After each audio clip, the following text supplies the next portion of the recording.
Estimados hermanos, es un privilegio muy especial para mí estar nuevamente con vosotros, aunque sea en la distancia a causa de este problema mundial del coronavirus, para reflexionar juntos sobre un tema que es de capital importancia en la Biblia. Es más, yo diría que es el tema central, nuclear de la Biblia, y que la Biblia se ha escrito para dar respuesta precisamente a este tema.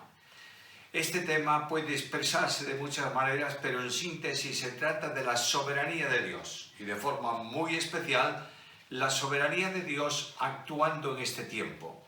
Tomo la Biblia, me voy al libro de los Salmos, al capítulo 135, Salmo 135, versículos 5 y 6, en donde se define la soberanía de Dios de esta manera. Porque yo sé que Jehová es grande, y el Señor nuestro, mayor que todos los dioses. Todo lo que Jehová quiere, lo hace, en los cielos y en la tierra, en los mares y en todos los abismos. Estamos en un tiempo en que sin duda se está cumpliendo el Salmo 102 de una forma muy precisa, aunque no hay duda que el Salmo, como todo asunto profético, tiene una proyección mucho mayor que la del tiempo actual, pero las naciones del mundo se han reunido para decir a Dios no. Y el Dios de la Biblia está, como dice el profeta Joel, rugiendo desde Sión y dando su voz desde el cielo, conmoviendo el cielo y la tierra. Y a pesar de todo eso, los hombres siguen rebeldes a él. La soberanía de Dios es un elemento nuclear, central, básico en la doctrina de Dios. No podemos entender a Dios si no es rodeado de soberanía, porque es en soberanía en que Él actúa. Es verdad que lo hace rodeado de todas sus perfecciones, de todos sus atributos, pero esencialmente Dios actúa. ¿Cómo actúa? Porque es soberano. Tres cosas quiero mencionaros en esta reflexión. Primeramente, ¿qué es la soberanía de Dios? En segundo lugar, la evidencia de esa soberanía. Y finalmente, ¿cuál es la consecuencia que debe traer en mi vida personal para el tiempo actual? Primeramente, ¿qué es la soberanía? Cuando hablamos de soberanía en relación con Dios, estamos hablando de aquel que tiene dominio absoluto sobre cielos y sobre tierra, que hace lo que quiere, cómo quiere y cuando quiere. Claro está que la soberanía de Dios, rodeada a su misericordia, nunca hará ningún despropósito. La soberanía de Dios unida a su gracia, nunca dejará tendido a nadie. La soberanía de Dios unida a su justicia no excederá en lo que Él tiene que hacer conforme a lo que Él mismo es. Me acerco a la Biblia para estudiar la soberanía de Dios, y Dios es soberano porque tiene atributos, perfecciones que le permiten serlo de esta manera. Ningún gran rey de la tierra es omnipotente, por tanto, con el paso del tiempo declinan sus cosas y no se cumplen sus programas. Pero Dios es no solo soberano, sino omnipotente. El Dios de la Biblia es soberano porque es libre, hace lo que Él quiere sin condicionante ninguno. En medio de una teología sumamente extraña que dice que Dios actúa porque se ha producido esto o aquello, la Biblia dice que no. Que no hay ninguna cosa que Dios haga, ninguna actuación divina porque ha ocurrido algo o se ha producido algo. Dios actúa libremente, sin ningún tipo de condicionante para el ejercicio de su autoridad y de su poder. Dios ejerce su soberanía, por tanto, conforme a sus atributos. Y la Biblia la Biblia presenta la soberanía de Dios. Yo quiero utilizarla en estos momentos. Me voy al Salmo 135 y os recuerdo nuevamente esos dos versículos. Jehová es grande, el Señor nuestro mayor que todos los dioses. Todo lo que quiso Jehová lo hace, en los cielos, en la tierra, en los mares y en todos los abismos. Versículos 5 y 6 de ese Salmo 135. Ahora la Biblia afirma con toda claridad su soberanía. Y leo un texto de tantos que puedo seleccionar, por ejemplo, en la carta primera a Timoteo, capítulo 6, versículo 15, donde dice así: el bienaventurado y solo soberano, Rey de reyes y Señor de señores. Decía al principio que la Biblia fue escrita con el propósito de responder una pregunta: ¿quién es el soberano? Tú puedes tomar todos los libros de la Biblia, los 66 libros, y formulas sobre ellos la pregunta: ¿quién es el soberano? Vas, por ejemplo, al libro de Génesis y preguntas: ¿quién es el soberano? Y el libro te dice: Dios es el soberano porque creó los cielos y la tierra cuando Él quiso, sin que nadie se lo indicase. El libro del Éxodo: ¿quién es el soberano? Dios es el soberano porque ha liberado a su pueblo de Egipto cuando Él quiso, en la forma en que le pareció mejor. El libro de Levítico: ¿quién es el soberano? Y la Biblia te dice: Dios es el soberano porque estableció la forma en que quiere ser adorado y el sistema de vida para su pueblo. Libro de los Números: ¿quién es el soberano? Dios es el soberano porque sacó 600.000 hombres de guerra de Egipto, es decir, mayores de 20 años de Egipto. Murieron 600.000 en el desierto y entraron 600.000 en la tierra 40 años después. Así vas corriendo a lo largo de todos los libros de la Biblia, y cuando llegas a Apocalipsis formulas la pregunta 66 o la repites en la vez 66: ¿quién es el soberano? Y Apocalipsis te dice: nuestro Dios reina. Por tanto, Dios es soberano. ¿Lo creéis? Veamos la evidencia bíblica de que Dios es soberano. Dios es soberano en la creación. Me voy al libro de Génesis, abro el capítulo primero y comienzo a leer: en el principio creó Dios los cielos y la tierra. La tierra estaba desordenada, vacía, etcétera, etcétera, etcétera. Y de pronto leo esto: y dijo Dios, sea. E inmediatamente que Dios dice sea, se produce aquello que Dios había planificado. Yo sé que todos vosotros, conocedores de la Biblia y a la luz del Nuevo Testamento, entendéis que el capítulo 1 de Génesis es un capítulo trinitario. El Padre planifica. El Verbo expresa exhaustivamente la idea de la planificación de la mente de Dios cuando dice sea, y el Espíritu Santo, que se mueve sobre la creación, ejecuta en omnipotencia lo que Dios ha determinado. La creación pone de manifiesto que Dios es soberano. Yo sé que los hombres no creen en la soberanía de Dios, pero tú y yo vamos a nuestra Biblia y avanzamos en la Escritura a la Epístola a los Hebreos, en el capítulo 11 y en el versículo 3, y leo estas palabras: por la fe entendemos haber sido constituido el universo por la palabra de Dios, de modo que lo que se ve fue hecho de lo que no se veía. Por la fe entiendo que Dios trajo a la existencia todo cuanto antes no existía. Los hombres, los ángeles, los astros, todo fue creado por su soberana voluntad. Y Dios es alabado por esto. Me voy al libro de Apocalipsis, capítulo 4, versículo 11, y leo esto: Señor, digno eres de recibir la gloria y la honra y el poder, porque tú creaste todas las cosas y por tu voluntad existen y fueron creadas. Eres digno de recibir todo el honor, porque tú eres el creador. Y porque eres el creador, eres soberano y eres omnipotente. Dios es soberano en la historia. Permíteme recordarte algún texto de la Escritura. Salmo 103, versículo 19. Jehová estableció en los cielos su trono y su reino domina sobre todo.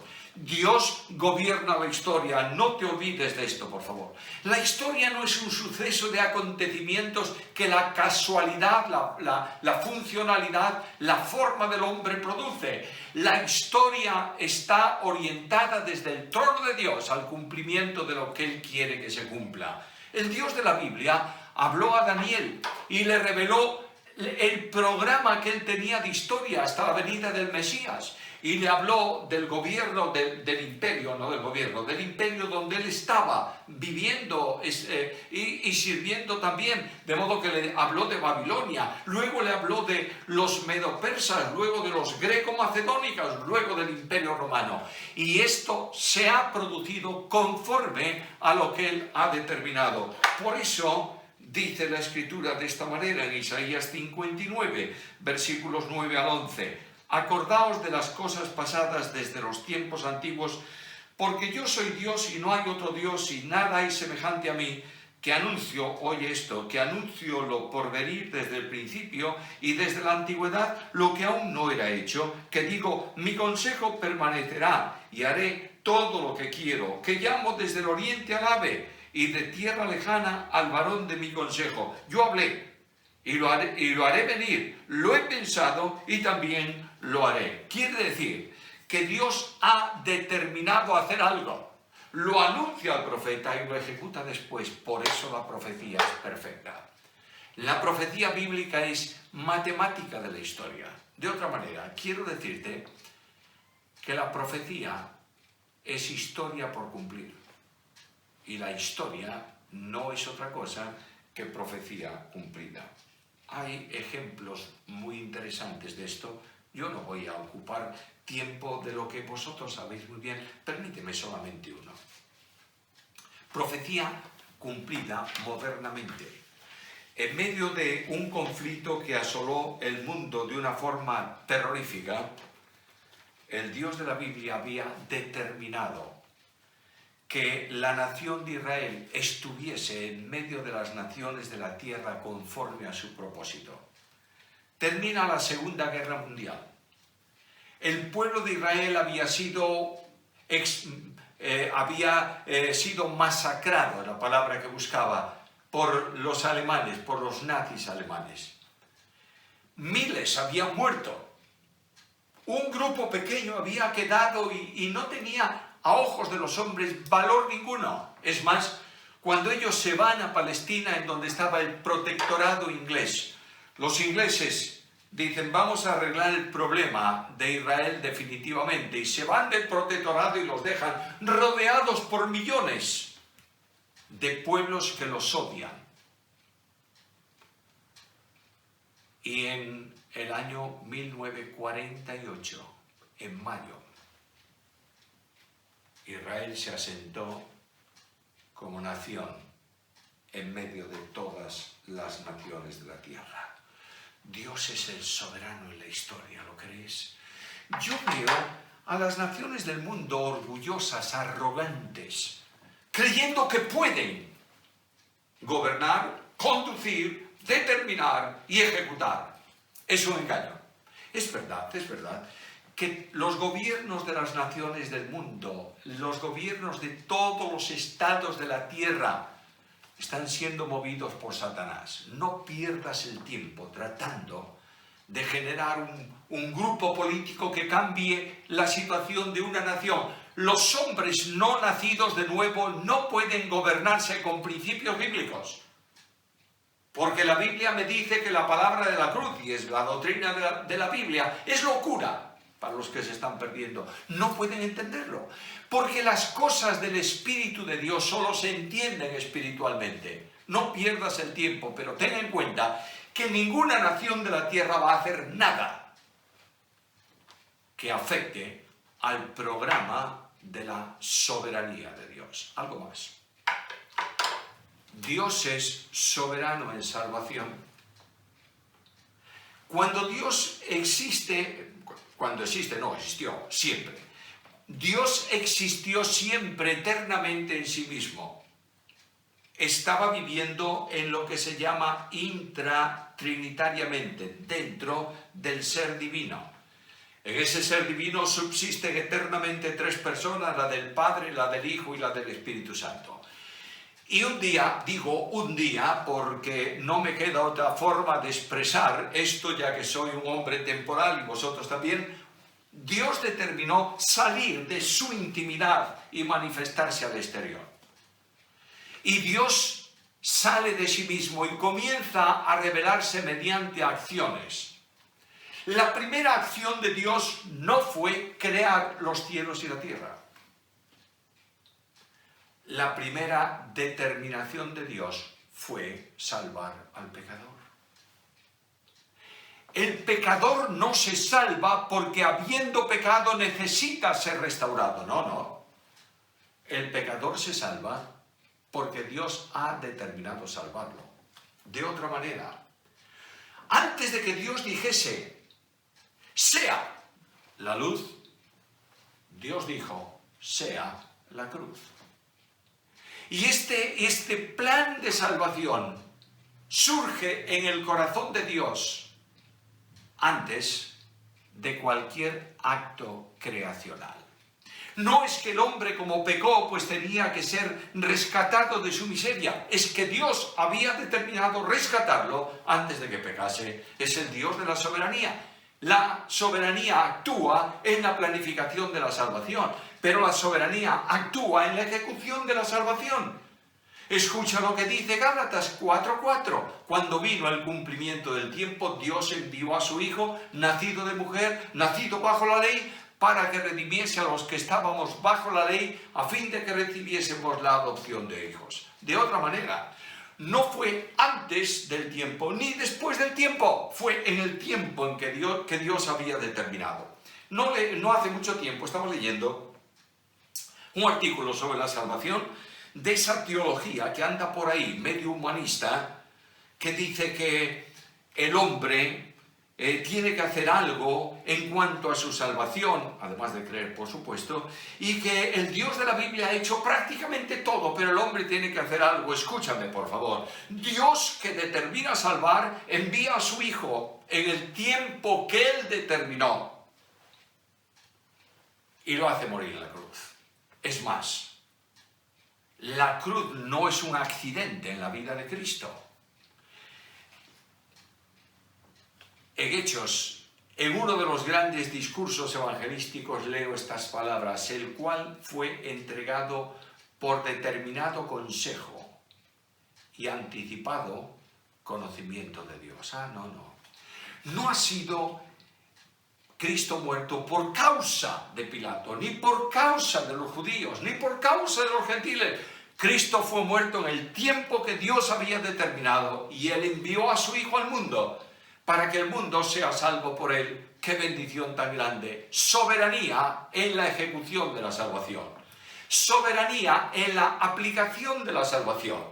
Nadie puede ir a Cristo si el Padre no lo llama. Y esto forma parte de la expresión trinitaria de la salvación. El Padre llama, el Hijo salva, el Espíritu regenera. Y nadie puede ir a Cristo, lo dice Cristo mismo, si el Padre que me envió no lo llamare. En el llamado del Padre está el compromiso del conocimiento del pecado, de la sensación de perdición, y se abre la luz admirable de Dios en la cruz de Cristo, invitando a todo aquel que quiera a ir a Jesús. Déjame afirmar esto con calma. El hecho de que Dios sea soberano no significa que haya escogido a algunos para que se salven condenando a otros al infierno. Es verdad que Dios ha escogido a algunos para salvación. Pablo lo dice, Jeremías lo dice. Pero lo que yo tengo muy claro es que el Dios de la Biblia no escogió a algunos antes de ser creados para que vayan al infierno. El Dios de la Biblia es misericordia y Cristo dice: venid a mí todos los que estáis trabajados y cargados y yo os haré descansar.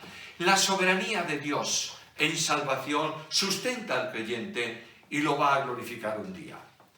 La soberanía de Dios actúa en el tiempo presente en medio de nuestras pruebas. ¿Cuánta paz siento yo? Yo puedo transitar por algún lado, puedo discurrir por una senda dificultosa, puedo verme rodeado de circunstancias adversas como la que estamos pasando hoy. Puede ser que ande en sombras de muerte, pero yo sé que sobre todo eso, en la vida nuestra, está el control del Señor. Que nuestras lágrimas no pasan desapercibidas a Cristo, que nuestras miserias no son desconocidas por Él, que el camino adverso y problemático es siempre sustentado por la gracia. Es probable que tú tengas hoy una pregunta que no tiene respuesta. Es posible que, como muchas veces ha ocurrido en mi vida, preguntes con honestidad delante del Señor, ¿por qué, Señor? Y Dios no te contesta a esa pregunta. Claro, algunos dicen, es que no tienes que preguntar por qué, tienes que preguntar para qué. Héroes de la fe. Mi fe es muy chiquita, ¿sabes? Pequeña. Es como la caña que se me va a romper, no puedo apoyarme demasiado en ella. Y Santiago me dice, mira, cuando estés en una prueba y no sepas por qué causa, pregúntale a Dios. Oh, con cuánta franqueza voy al Señor y le digo, ¿por qué, Señor? No siento ninguna respuesta. Pero siento como Juan la mano suya tocando mi espalda y dándome ánimos. Y voy al Salmo y descubro que Dios me sostiene de la mano derecha y avanzo un poco más y me doy cuenta que los caminos suyos son mucho más altos que los míos y su pensamiento más grande que el mío. Por eso no puedo entender las cosas que Él permite, pero sé que todo está siendo conducido por su mano para mi bien personal. Por tanto, este conocimiento de Dios debe traer algo personal a mí mismo. Cuando yo estoy en una situación como esa, me acerco al Señor y le digo, Señor, ¿y qué de la Iglesia? ¿Qué de tu obra? Poco compromiso, mundanalidad, en fin, problemas. Y Él me dice, yo soy soberano y yo edificaré mi iglesia. Haz tú la labor que es tuya y déjame a mí que ejecute mi programa soberano en la iglesia de Jesucristo. Ahora bien, cuánto aliento tiene mi alma cuando al concluir este momento de reflexión con vosotros puedo manifestar que la humildad es una necesidad en la aceptación de la soberanía de Dios. Y puedo decir al Señor, como dice Jeremías capítulo 10, versículo 23, conozco, oh Jehová, que el hombre no es señor de su camino, ni del hombre que camina es ordenar sus pasos.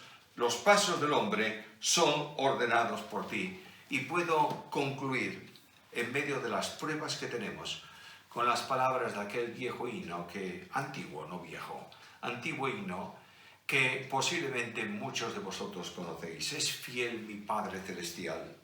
Y aun cuando esté en la oscuridad, sin que yo sepa dónde ir, sabrá mi paso dirigir. Él sabe bien. Si ruge el viento y brama el mar, Él sabe bien. Mi Padre siempre cerca está. Oh, amigo mío, hermano mío, descansa hoy en la soberanía. Y di a Dios, gracias, Señor, porque tienes en tus manos el control. Que Dios añada su bendición sobre cada uno.